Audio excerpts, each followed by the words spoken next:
Hello everyone. तो आज मैं नाश्ते में बनाने वाली थी प्याज की भजिया, जिसके लिए मैं यहाँ पे प्याज कट कर रही थी।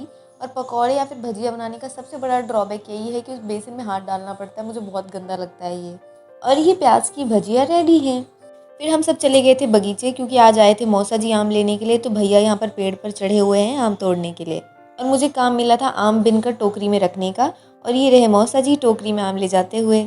और यहाँ पर भैया कटहल तोड़ रहे थे मौसा जी को देने के लिए। फिर घर आकर मैंने किया मुन्नू को बहुत सारा प्यार। ये मेरा लास्ट डे था, तो इसके साथ भी मैंने जी भर के खेल लिया, क्योंकि कल से तो कोई नहीं होगा। दोपहर से बहुत बढ़िया झमझमाती बारिश शुरू हो गई थी, तो हम सब ज़्यादा सोए नहीं और उठकर बैठ गए बारिश देखने के लिए। और बब्बा के लिए ठंडी का मौसम शुरू हो चुका है। और फिर मैं सबके लिए चाय बनाकर ले गई थी, क्योंकि इस मौसम में चाय तो चाहिए। चाय पीने के बाद मैं फिर वापस आ गई थी किचन में, क्योंकि जाने से पहले मैं सबके लिए कुछ बनाकर जाना चाहती थी। तो मैं यहाँ पर बना रही थी मठरी, जो कि सबको पसंद है हमारे घर में। जिसके लिए मैंने आटा और मैदा मिक्स कर लिया था, और उसमें मैंने डाला था अजवाइन, कलौंजी और नमक। और फिर मोयन के लिए रिफाइंड ऑयल डालकर सब चीज़ों को अच्छे से मिक्स कर लिया था। बनाने के लिए तो मैंने इतना सारा आटा ले लिया कि हाँ बनाना है, और मेरे हाथ छोटे पड़ जाते हैं मिक्स करने के लिए। और फिर इसमें थोड़ा थोड़ा पानी डालकर अच्छे से इसका डो बना लिया था।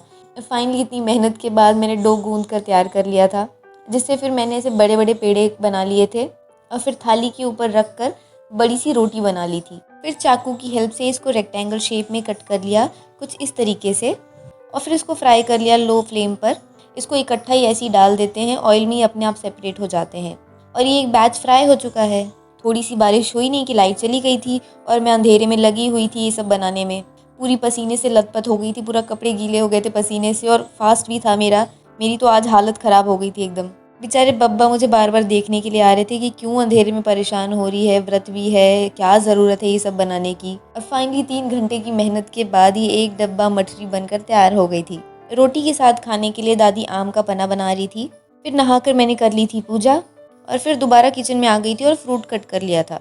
फिर सबसे पहले मैंने बब्बा को दे दिया था खाना, और फिर दादी और मैंने आराम से बैठकर अपना लास्ट इस बार का डिनर एंजॉय किया। मुझे रोटी आम पना के साथ खाना बहुत अच्छा लग रहा था, मज़ा आया मुझे इस बार। और अब मैं आपसे मिलूंगी अगली मिनी व्लॉग में। तब तक के लिए बाय बाय।